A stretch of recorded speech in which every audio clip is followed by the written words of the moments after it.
Hi, I'm Vicki from Me Time, and today I'm going to show you how to make Dakota's card back of your December Hoop Studio subscription.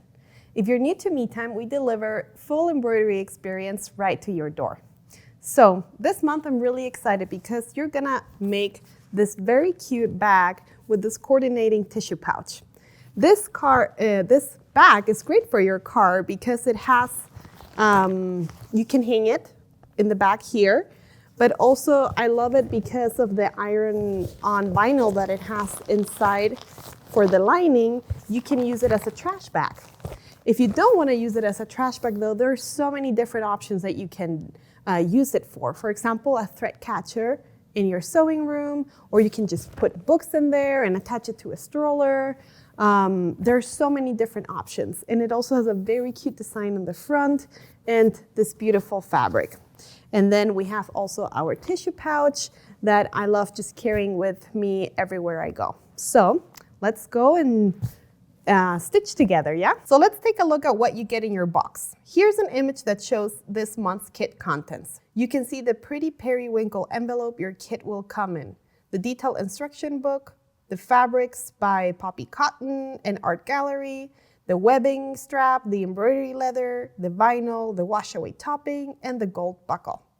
We have started doing quick unboxing videos each month, so hopefully you got to watch the last week and see all these goodies up close there. I have already pre-cut my fabrics, my leather, and the lining vinyl. So first up is applying fray preventative to both ends of the webbing, then set it aside to dry.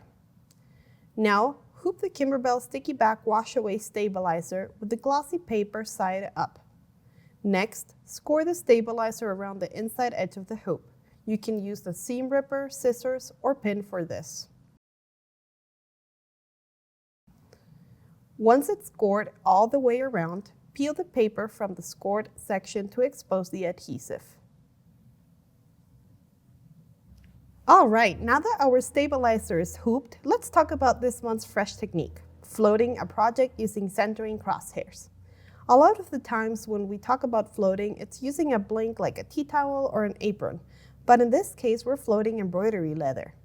Floating is different from hooping because we aren't sandwiching it between the hoops. We are laying it on top of the hooped stabilizer. One thing I like about floating is that it doesn't leave crease marks. Now, let me show you how we're going to float this project.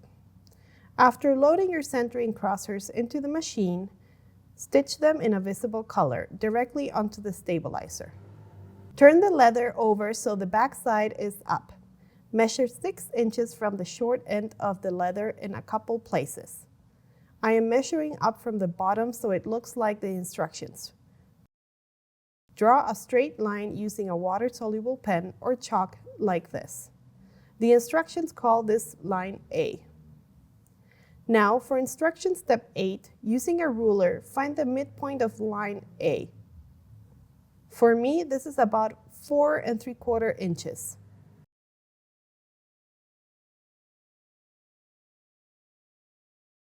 Mark the leather vertically. This is called line B. Fold the leather on line A, placing right sides together. Align the fold on line A with the vertical crosshair in the hoop and line B with the horizontal crosshair. Carefully unfold the leather with the X's to the left on the hoop. Tape the edges of the leather in places shown.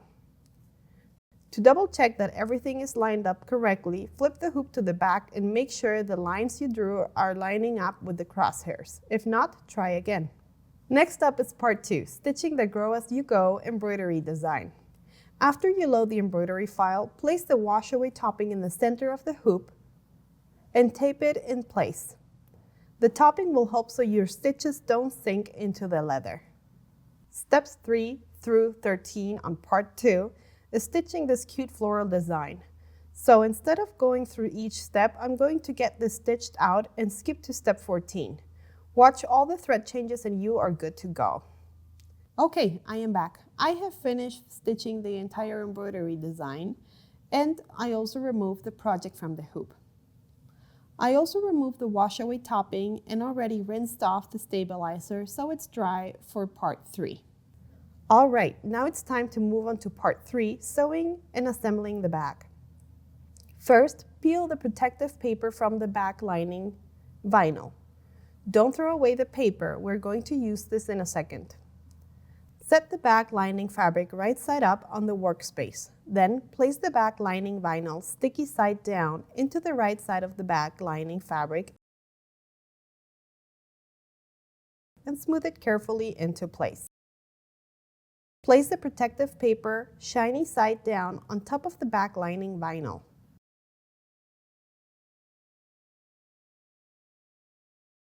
Grab an iron and press on the protective paper for about 8 seconds in each spot until it adheres to the fabric. After it cools, remove the paper. Then flip the fabric over and iron from the back for an additional 4 seconds and let it cool. For step 5, measure 2.5 inches from the top and mark a line all the way across the leather. Then measure 2.5 inches from the bottom and mark that also. Now grab the pretty cuff fabric and turn it to the back. Measure a 1/2 inch from the long edge of the fabric and mark 1/2 inch all the way across. Repeat this on the other cuff fabric. Next, align the mark on the cuff fabric up with the line on the leather. Tape it in place. Sew a seam on the marked line and backstitch at the beginning and end. Repeat this for the bottom so it looks like this. Flip each fabric piece right side up and press. Make sure to use a pressing cloth. You don't want your iron to touch the leather directly. Lay the project right side up with the embroidery design on the right. Find the center point of the fabric seam. This is about 4 3/4 inches from the top. Mark that point.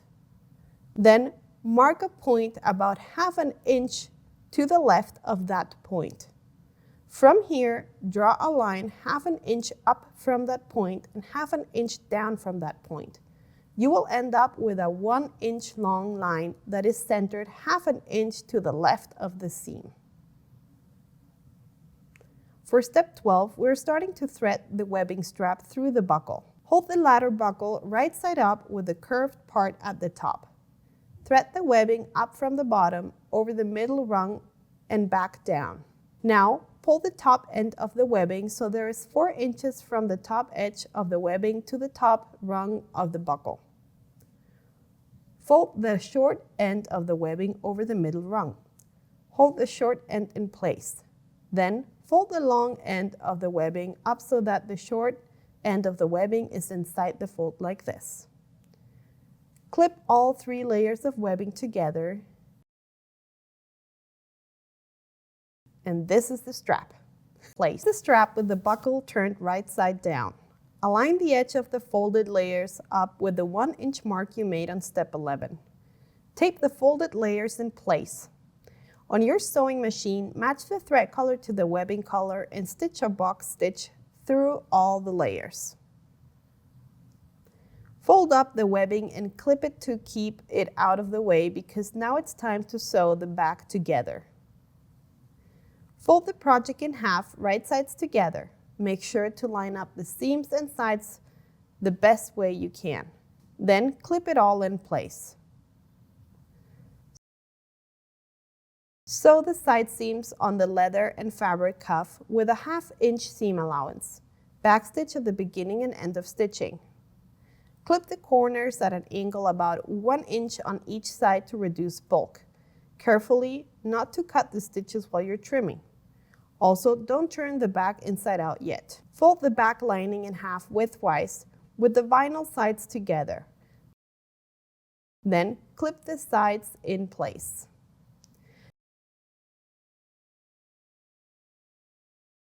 Using a 1/2 inch seam allowance, sew the side seams. Remember to backstitch at the beginning and end. Clip the corners to reduce bulk. Trim across the corner seam allowance at a slight angle. From the corner up the seam allowance about 1 inch on each side. Be careful not to clip the folded edge. Turn the back lining right side out so the vinyl is on the outside.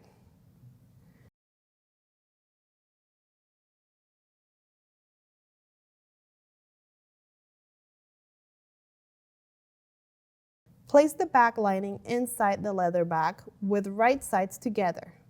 Match the raw edges and align the side seams of the leather and the lining and clip in place.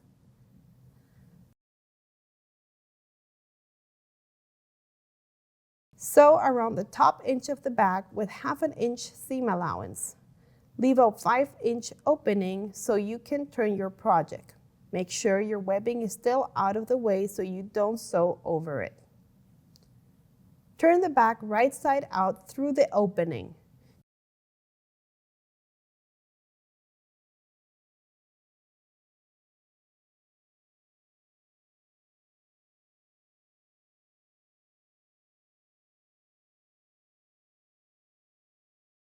Use a point turner to square off the corners, and then hand sew the opening closed.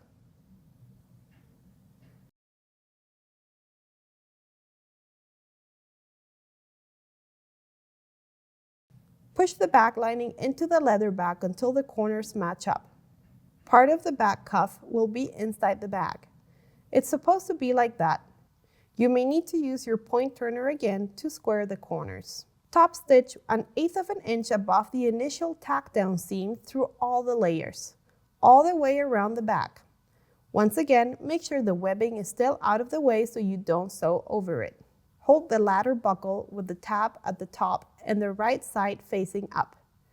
Thread the webbing under and around the top rung of the buckle. It's all finished, so now you can loosen and tighten the webbing strap to fit your desired location. Now we're gonna do the tissue pouch. Okay. This pouch comes together really easily. Everything is done inside of the hoop. Step 14, you wanna make sure that your folded fabrics do not overlap in the center. Otherwise, they're going to get stitched together. You need to make sure that you are aligning the crease of your folded fabrics with the edge of the stabilizer. Pay attention to the thread and bobbin colors. I think these would be such a cute little gift along with a pack of pocket tissues.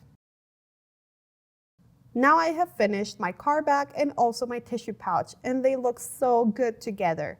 I can't wait to just use this in my car and also make a bunch of these tissue pouches to gift to others. Thank you so much for joining us in our tutorial today. I can't wait to see all of the different creations that you make. Remember that you can change your fabrics too and just let your creativity go wild. Thank you so much for being here, and go and enjoy some well-deserved me time.